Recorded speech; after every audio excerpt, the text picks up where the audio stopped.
أعوذ بالله من الشيطان الرجيم بسم الله الرحمن الرحيم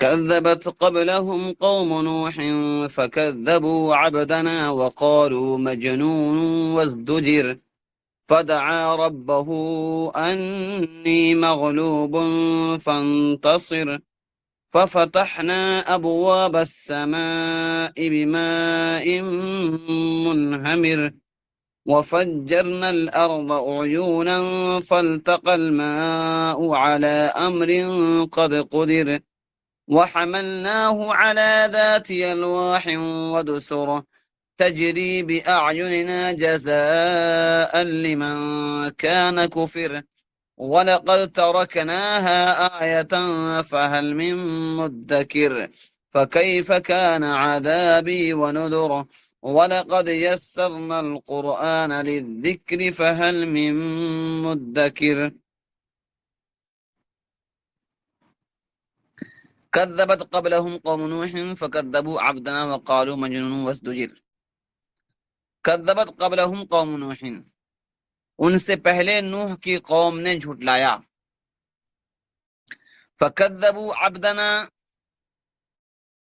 انہوں نے ہمارے بندے کو جھٹلایا. وقالوا مجنون، اور کہنے لگے یہ دیوانہ ہے. وازدجر، اور اسے جھڑک دیا گیا، اسے ڈانٹ دیا گیا. فدعا ربہ انی مغلوب فانتصر، سو اس نے اپنے رب سے دعا کی. فدعا ربہ، سو اس نے اپنے رب سے دعا کی. انی مغلوب، کہ بے شک میں مغلوب ہوں. فانتصر، میری مدد فرما دیجیے، میں کمزور ہوں، میری مدد فرما دیجیے. ففتحنا ابواب السماء بماء منہمر، سو ہم نے آسمان کے دروازے خوب زیادہ برسنے والی پانی سے کھول دیا. ففتحنا ابواب السماء، سو ہم نے کھول دیا آسمان کے دروازے. بماء منہمر، بہت زیادہ برسنے والے پانی سے. وفجرنا الارض عیونا، اور ہم نے زمین میں چشمے جاری کر دیے. وفجرنا الارض، اور ہم نے جاری کر دیے چشمے. وفجرنا الارض عیونا، اور ہم نے جاری کر دیے زمین میں چشمے. فالتقى الماء على امر قد قدر، پھر پانی اس کام کے لیے مل گیا جس کا فیصلہ کر دیا گیا تھا. فالتقى الماء، سو پانی مل گیا. على امر قد قدر، اس کام کے لیے جس کا فیصلہ کیا گیا تھا. وحملناه على ذات الواح ودسر، وحملناه، اور ہم نے نوح کو تختوں اور میخوں والی. وحملناه على ذات الواح ودسر، اور ہم نے نوح کو تختوں، على ذات الواح، تختوں، ودسر، اور میخوں والی کشتی پر سوار کر دیا. تجری باعیننا، جو ہماری نگرانی میں چل رہی تھی. جزاء لمن کان کفر، یہ اس شخص کا بدلہ لینے کے لیے کیا گیا. جزاء، اس شخص کے، لمن، اس شخص کے بدلہ لینے کے لیے کیا گیا. من کان کفر، جس کی ناقدری کی گئی.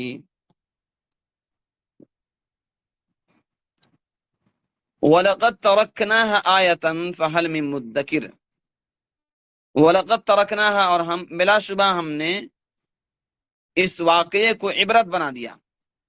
وَلَقَدْ تَرَكْنَاهَا آيَةً، اور بلا شبہ ہم نے اس واقعے کو عبرت بنا کر چھوڑ دیا. فَهَلْ مِن مُدَّكِرٍ، سو کوئی ہے نصیحت حاصل کرنے والا. فَكَيْفَ كَانَ عَذَابِي وَنُذُرْ، سو میرا، فَكَيْفَ كَانَ عَذَابِي وَنُذُرْ، سو پھر کیسا رہا میرا عذاب اور میرا ڈرانا. وَلَقَدْ يَسَّرْنَا الْقُرْآنَ لِلذِّكْرِ فَهَلْ مِن مُدَّكِرٍ، البتہ یقینی بات ہے کہ ہم نے قرآن کو نصیحت حاصل کرنے کے لیے آسان کر دیا ہے. سو کیا، فَهَلْ مِن مُدَّكِرٍ، سو کیا کوئی نصیحت حاصل کرنے والا ہے. سورۃ القمر ہم پڑھ رہے ہیں.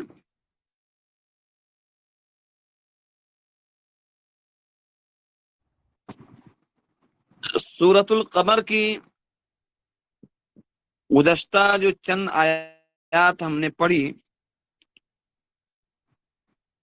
ان آیات میں قیامت کا ذکر تھا، اور قیامت سے مردے کس حال میں نکلیں گے اور کیسے میدان حشر کی طرف بھاگ کر جائیں گے اس کا تذکرہ تھا۔ آج کے سبق میں حضرت نوح علیہ السلام کا تذکرہ ہے، اور ان کی قوم نے جو ان کو ستایا، پریشان کیا، بات نہ مانی، ان کی کچھ سزا کا ذکر ہے، جو عذاب کا شکل اختیار کیا اور پھر پوری کی پوری قوم تباہ و برباد کر دی گئی، اسی کا ذکر ہے۔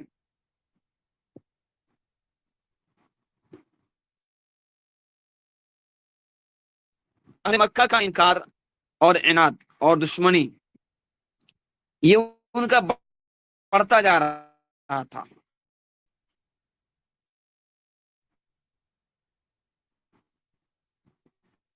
اللہ کو سب کچھ معلوم تھا۔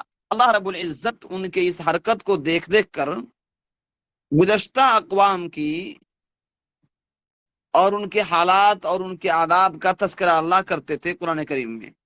کبھی قوم عاد، کبھی قوم سمود، کبھی قوم ارم، اور کبھی قوم لوط وغیرہ وغیرہ۔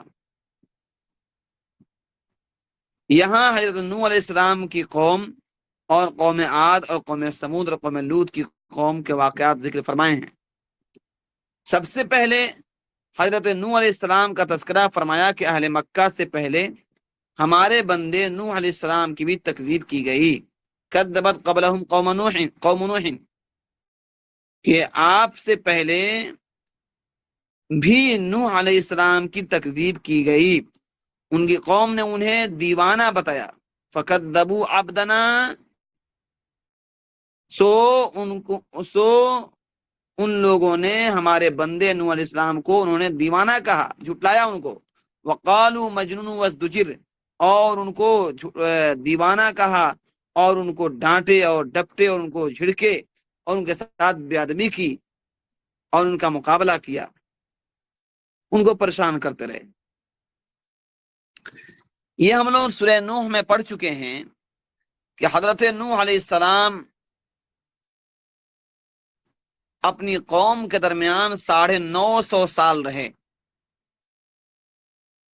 انہیں توحید کی دعوت دی، حق بات پیش کیا، ان کو سمجھاتے رہے، لیکن انہوں نے کچھ نہ مانا، بلکہ الٹا ان کو گمراہی میں بتلانے لگے۔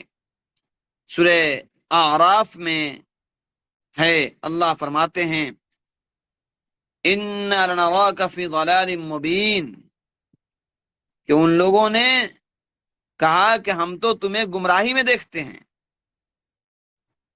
اور یہاں تک کہا دیا فَأْتِنَا بِمَا تَعِدُنَا إِن كُنتَ مِنَ الصَّادِقِينَ، کہ اگر تم سچے ہو اور تم عذاب کی دھمکی دیتے ہو، کہہ دو کہ ہم پر عذاب چلائے گا، تو عذاب لا کر دکھاؤ تو ہم پر ذرا تم۔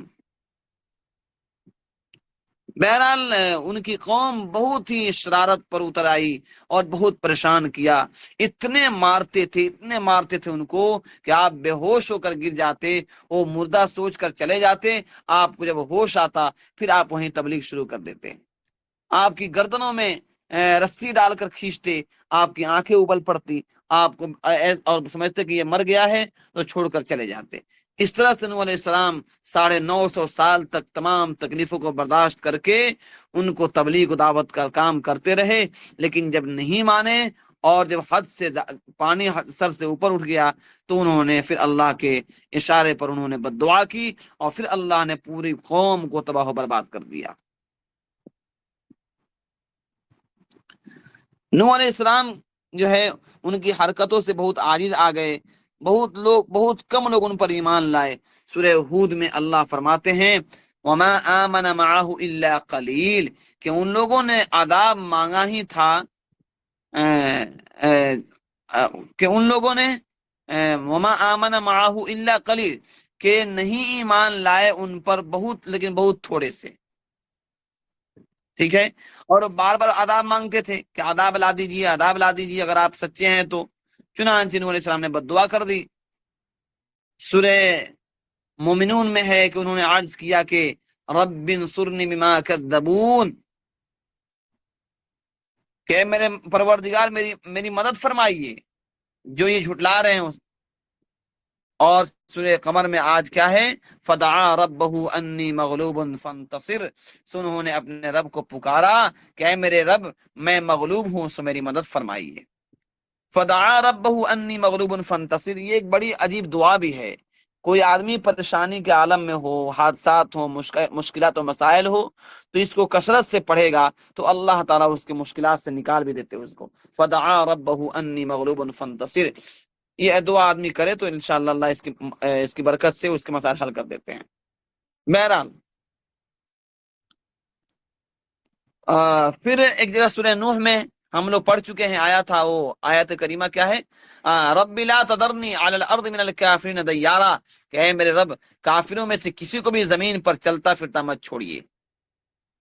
ٹھیک ہے، یعنی سب کو ہلاک کر دیجئے. اللہ تعالیٰ نے ان کی دعا قبول فرمائی اور انہیں حکم دیا کہ کشتی بناؤ. اس کشتی کے بارے میں یہاں کیا کہا؟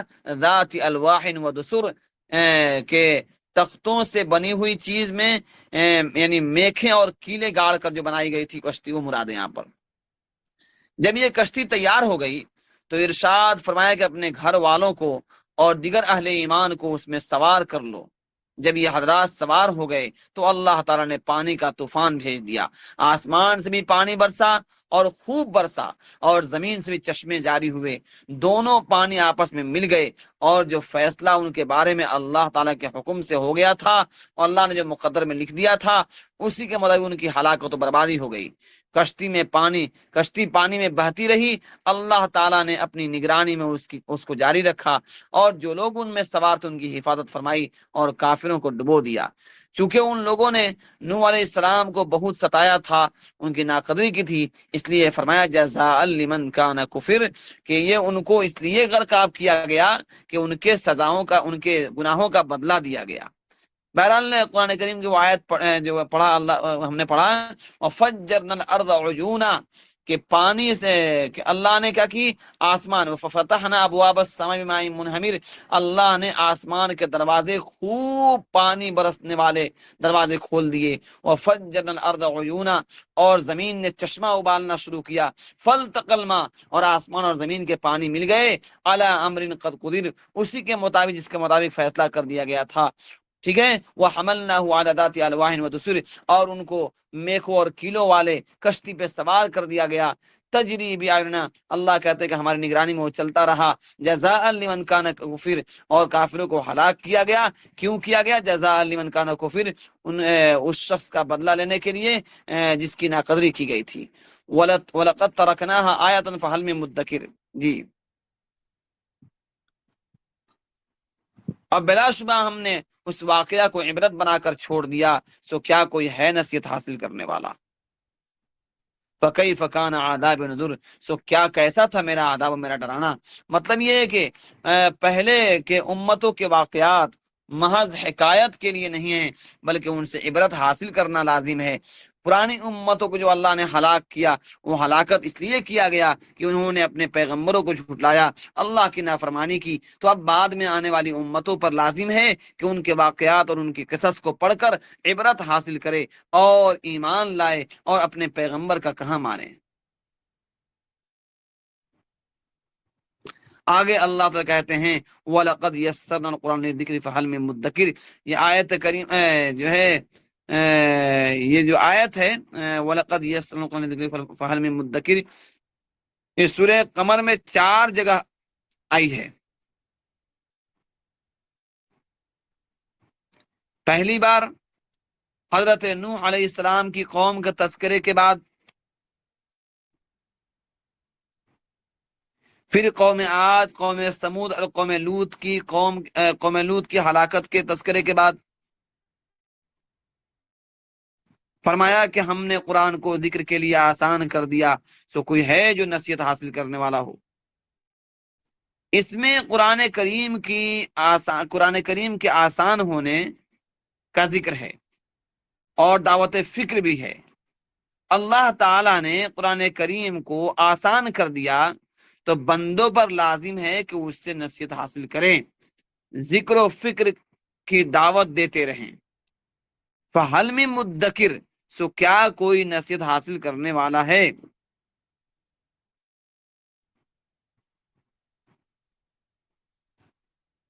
للذکر کا مطلب ہے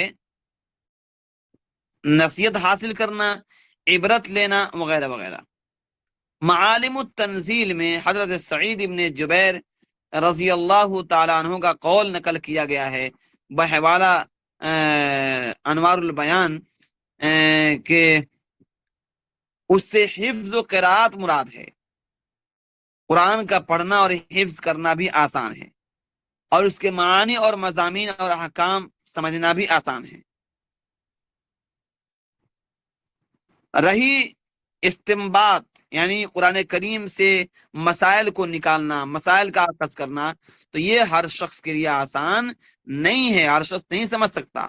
قرآن کریم میں یہ ہے، اور قرآن کریم میں یہ ہے بھی نہیں کہ سارے قرآن کو ہر آدمی ہر طرح سے سمجھ لے، بلکہ اس کو آسان کر دیا گیا یاد کرنے کے لیے، نصیحت حاصل کرنے کے لیے، عبرت پکڑنے کے لیے۔ جہاں تک اس سے استنباط اور اس سے مسائل اخذ کرنے کا مسئلہ ہے تو ظاہر سی بات ہے اس کے لیے عالم بننا، اور پھر علم بھی بڑی مضبوط ہو تو آدمی اس کے باریکیوں تک پہنچ سکتا ہے۔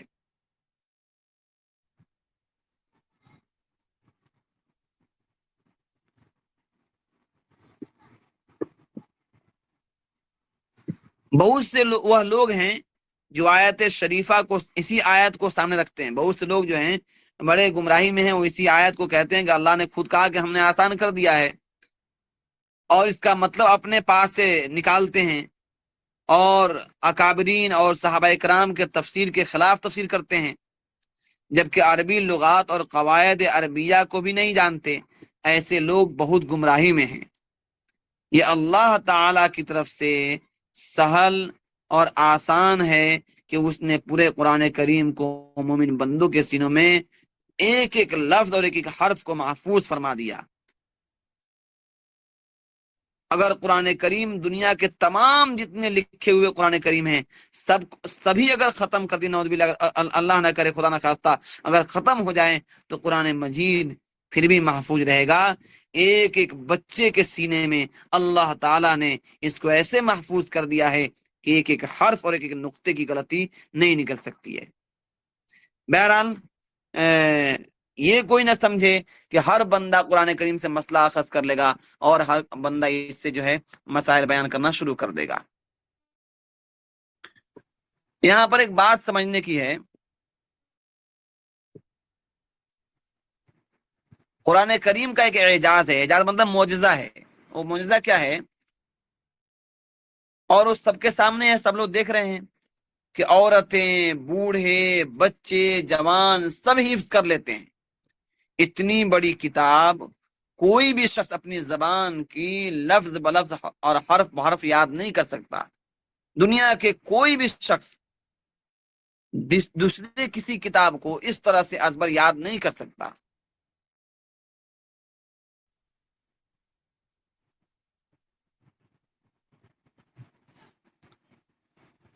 یہ اللہ تعالیٰ کے قرآن کریم کا اعجاز ہے اور معجزہ ہے کہ یہ جو ہے ہر چھوٹے بڑے بوڑھے عورت مرد سب کو یاد ہو جاتا ہے۔ لیکن افسوس یہ ہے کہ دنیا اور دنیا کی محبت نے بہت ایسے لوگوں کو قرآن سے اور اس کی حفظ کرنے سے، اس کی تجوید و قراءت سے محروم کر دیا، جو خود بھی آخرت سے بے فکر ہیں اور بچوں کو بھی دنیا کی طلب میں لگا دیا ہے۔ مسلمانوں کے اکثریت جو ہے آج اپنے بچوں کو دین سیکھنے سے اور دینی تعلیم حاصل کرنے سے اور قرآن کریم کو یاد کرنے سے دور رکھے ہوئے ہیں، جبکہ حدیث پاک میں آتا ہے کہ الجوف الذی لیس فیہ شیء من القرآن کالبیت الخریب، کہ جس کے سینے میں قرآن مقدس نہ ہو وہ سینہ کیا ہے؟ ویران گھر ہے۔ یعنی جس کے سینے میں تھوڑا بھی قرآن کریم نہ ہو وہ کیا ہے؟ سینہ وہ بالکل ویران گھر کی طرح ہے۔ جیسے ویران گھر شیطان کا اڈا بن جاتا ہے، اسی طرح سے اگر کوئی انسان اپنے سینے میں قرآن کریم کچھ بھی یاد نہیں رکھا ہے تو بھی کیا ہے؟ شیطان کا اڈا بن جاتا ہے۔ قرآن کریم یہ سیقل ہے، یعنی یہ زنگ کو، یعنی یہ میل کچیل کو ختم کرنے کا ذریعہ ہے۔ قرآن کریم انسان جب تلاوت کرتا ہے تو اس کے دل کا زنگ اور دل کا میل اس سے ختم ہوتا ہے۔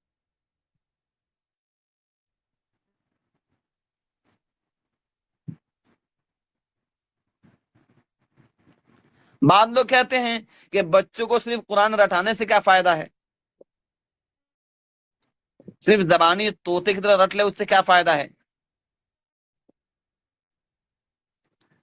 اور انسان دنیا کے اعتبار سے سمجھتا ہے کہ بھائی دنیا میں مال کمائے گا تو مال جمع ہوگا، لیکن اس کو پتہ نہیں ہے کہ قرآن کریم کے ایک ایک حرف پر 10 نیکیاں ملتی ہے، اور آخرت میں اللہ تعالی حافظ قرآن کے ماں باپ کو جو تاج پہنائیں گے اس کی روشنی سورج سے بھی بڑی ہوگی۔ حدیث پاک میں آتا ہے کہ البس والداہما تاجا یوم القیامت ذو حسن من ضوء الشمس، کہ حافظ قرآن کے ماں باپ کو ایسا تاج پہنایا جائے گا جس کی روشنی سورج کی روشنی سے بھی زیادہ چمکدار ہوگی۔ پھر وہ بچے جو ہیں جو قرآن کریم کو یاد کریں گے اور اس پر عمل کریں گے، وہ بچے 10 ایسے لوگوں کے لیے سفارش کریں گے جن پر جہنم واجب ہو چکا ہوگا، جہنم کا فیصلہ ہو گیا ہوگا، اللہ ان کی سفارش سے ان کو کیا کریں گے؟ جنت عطا فرمائیں گے۔ تو یہ بہت بڑی سعادت اور خوش نصیبی کی بات ہے کہ کسی کا بچہ حفظ کر لے یا کوئی آدمی خود حفظ کر لے۔ اور قرآن کریم کی برکت بھی بہت ہے۔ تجربہ ہے کہ دنیا کے کام کاج کرتے ہوئے، اسکول کالج میں پڑھتے ہوئے بہت سے بچوں نے قرآن کریم حفظ کر لیا، بہت لوگوں نے سفید بال ہونے کے بعد حفظ کرنا شروع کیا، اللہ تعالیٰ نے ان کو بھی حفظ کرا دیا، اور بہت سے چھوٹے بچے، بے شعور بچے بھی حفظ کر لیتے ہیں، اور پھر اس کے ذریعے سے اللہ تعالیٰ بہت برکتیں عطا فرماتے ہیں۔ لیکن حفظ کرنا ہی صرف کمال نہیں ہے، بلکہ اگر حفظ کر کے اس کو یاد نہیں رکھا، اس کو بھول دیا، تو اس کی سزا بھی بہت زیادہ ہے۔ حدیث پاک میں آتا ہے، نبی علیہ السلام نے ارشاد فرمایا کہ قرآن کریم کو یاد رکھنے کا دھیان رکھو، یعنی نماز میں اور نماز سے باہر اس کی تلاوت کرتے رہو۔ قسم ہے اس ذات کی جس کے قبضہ میں میری جان ہے، جو اونٹ رسیوں میں بندھے ہوئے ہوں، جس طرح وہ اپنی رسیوں میں بھاگنے کی کوشش میں رہتے ہیں، قرآن ان سے بڑھ کر تیزی کے ساتھ نکلنے والا، نکل جانے والا ہے۔ یہ بات حدیث پاک میں ہے، یعنی اگر انسان اس کی تلاوت نہ کرے، نہ پڑھے، تو قرآن کریم انسان بہت جلدی بھول جاتا ہے، اس لیے اس کو پڑھنا چاہیے، اس کو یاد رکھنے کی کوشش کرنی چاہیے۔ اس طرح ایک حدیث میں آتا ہے کہ جو شخص قرآن پڑھتا ہے پھر بھول جاتا ہے، وہ قیامت کے دن اللہ سے ایسی حالت ملاقات کرے گا کہ وہ کیا ہوگا؟ اس کے جسم پر کوڑ، یعنی بہت برا ایک مرض اللہ لگا دیں گے۔ ایک حدیث میں ہے، اللہ کے نبی نے ارشاد فرمایا کہ مجھ پر میری امت کے ثواب کے کام پیش کیے گئے، تو میں نے ثواب کے کاموں میں یہ بھی دیکھا کہ مسجد میں کوئی تکلیف دینے والی چیز پڑی ہو اور کوئی شخص اسے نکال دے، اور مجھ پر میری امت کے گناہ بھی پیش کیے گئے، تو میں نے اس سے بڑھ کر گناہ نہیں دیکھا کہ کسی شخص کو کوئی صورت یا آیت عطا کی گئی، یعنی اس کو یاد کرایا گیا ہو، پھر وہ اس کو بھول جائے۔ اللہ اکبر، اللہ حفاظت فرمائے کہ اگر انسان کچھ یاد کرے پھر اس کو بھول جائے تو یہ اللہ تعالیٰ کے نزدیک بہت بڑا گناہ ہے۔ نبی علیہ السلام فرماتے ہیں کہ اس سے بڑا گناہ میں نے نہیں دیکھا۔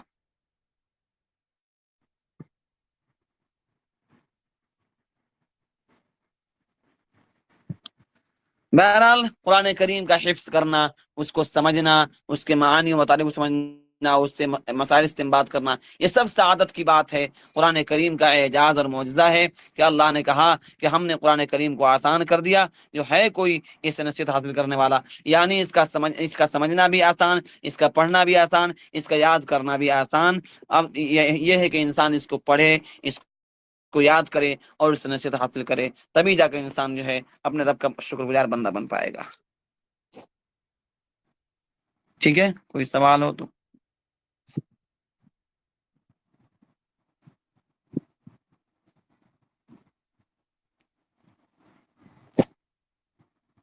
ٹھیک ہے، السلام علیکم ورحمۃ اللہ۔